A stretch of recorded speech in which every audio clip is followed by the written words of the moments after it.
Welcome to Paranomaly, where each episode begins with a story, then we take a look at the facts behind the legend. Tonight's story is as follows. I remember the sound more than anything else. Not the impact, not the trees. The silence after. Everything just stopped. The engine cut out before we hit. I knew that much. I remember looking over at him, at the pilot, and seeing something wasn't right. His hands were still in the controls, but they weren't doing anything anymore. Then the trees came up too fast, and then nothing. When I woke up, it was already cold. That was the first thing. Cold and pressure in my leg. I couldn't move right away. Everything felt distant, like my body hadn't caught up with me yet. And the plane was still. Half of it anyway. The front end was crushed into something I couldn't see what at first. But the cabin behind me had held together just enough to keep me alive. I tried to sit up, but that's when the pain hit. It was sharp and immediate. My leg. I looked down and saw it twisted at an angle it shouldn't be possible. Not broken clean, just wrong.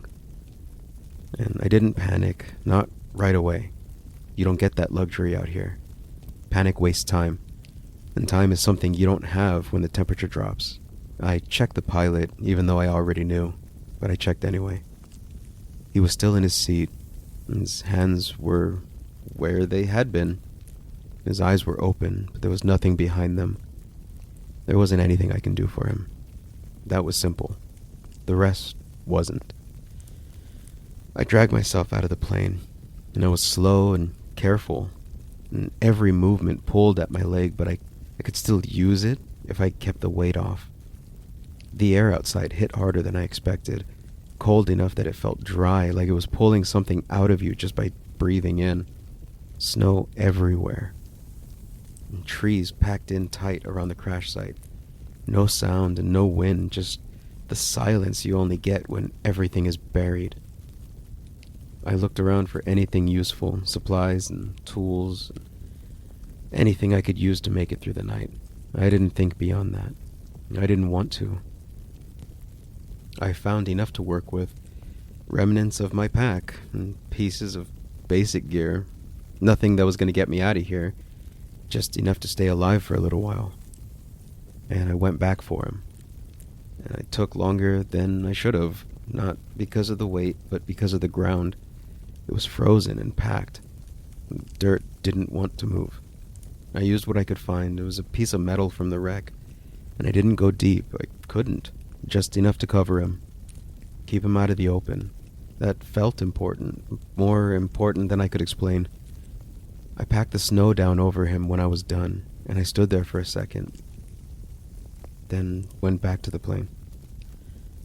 The first night wasn't the worst. It was quiet and unbelievably cold. I kept moving when I could and stayed inside and burned whatever would burn, and I listened. That's what you do out there. You listen, because anything that moves, especially in that kind of snow, is danger or opportunity. I didn't hear anything that first night. That should have been the warning. The second night was when it started.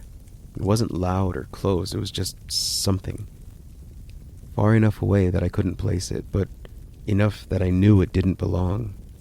I stayed still and I listened harder. And it came again. A sound that almost made sense. Almost.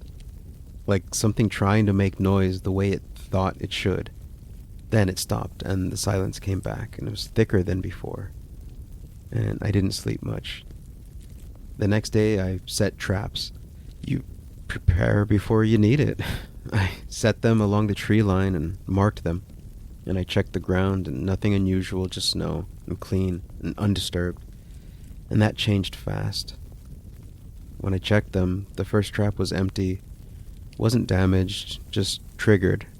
Like something had let itself out of it. There was no blood, no fur, no sign of a struggle, just a little bit of disturbed snow. And the second one was worse. It was just gone completely. The marker was still there, but the trap wasn't. And I followed the tracks. At first, I thought they were mine. Same direction, same spacing, but they didn't quite match. was too long between steps and too straight, no hesitation, no variation. They didn't wander, they didn't search, they moved like they knew exactly where they were going, and they led back toward the plane. That's when I started counting what I had left. Food and water and time. None of it looked good. I went back inside, and I didn't check the rest of the traps. I didn't want to. That night, the sound came closer, not just from one direction, but multiple, circling, slow and deliberate.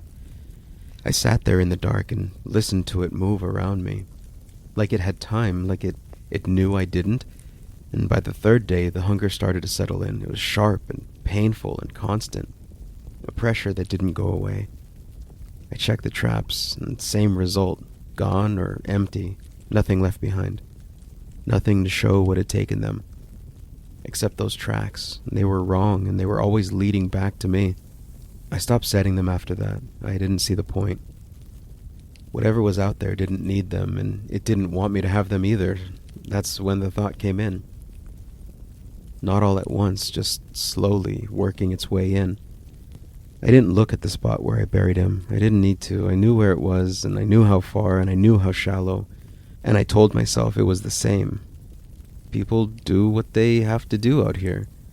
Survival isn't clean. It's not supposed to be. I've dressed a deer before. I've done things to stay fed. That's what I kept telling myself. That's what it felt like, something being repeated, not introduced, like the idea wasn't new, just remembered. I didn't act on it, not yet. I stayed inside, watched the light fade. And I listened to the woods and waited for the night, because by then I knew something else was waiting with me. Night came fast, or maybe it just felt that way.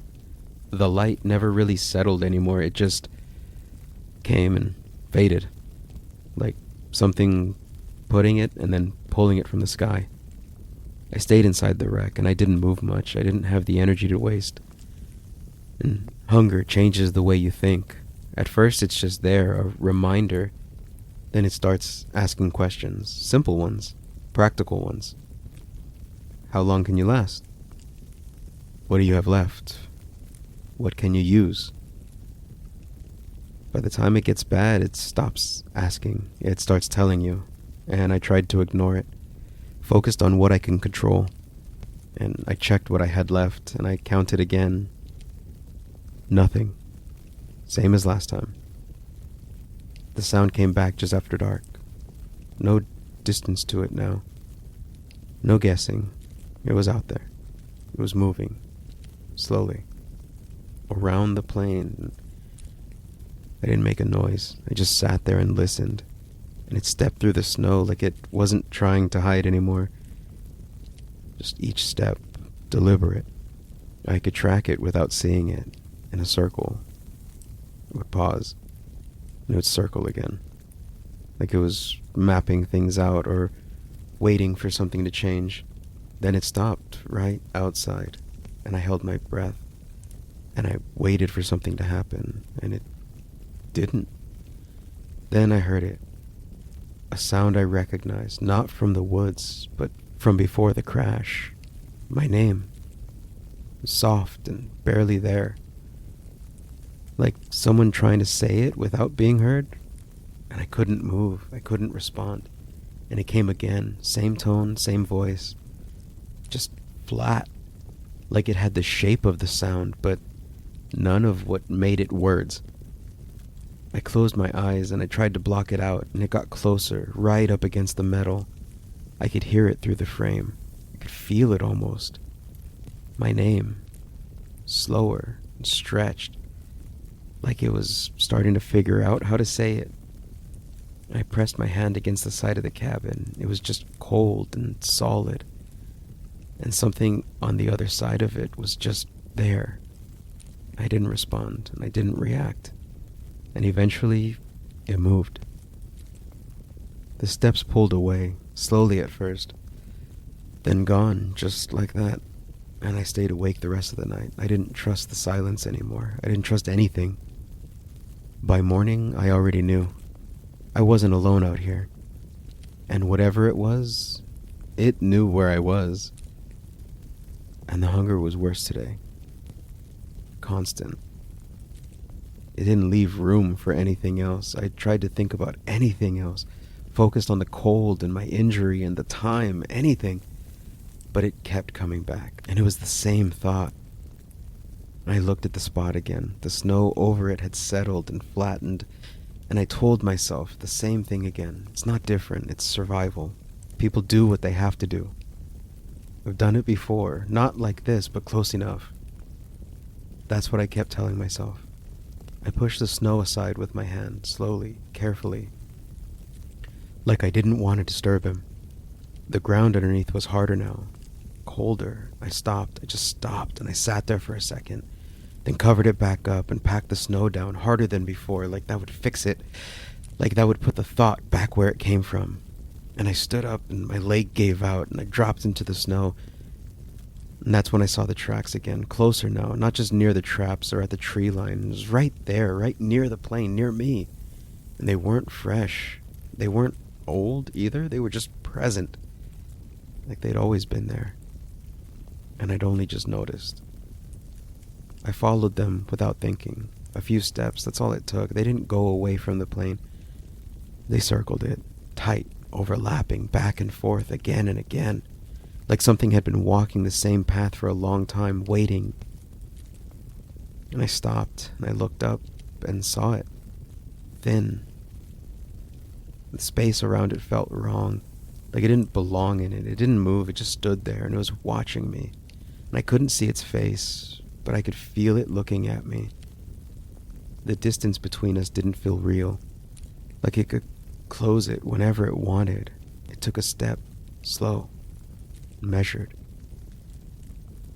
The sound of it hitting the snow was light, too quiet for something that size. Then another step closer, and I tried to move, but I couldn't. My leg wouldn't take it, and the air felt tight, like there wasn't enough of it. And it stopped, tilted slightly, like it was studying me.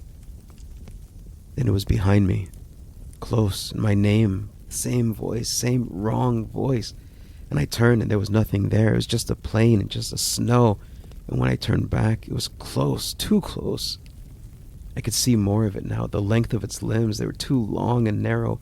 The way it stood didn't match the shape of its body, like it was built wrong or stretched. And it took another step, and I realized it wasn't rushing or chasing.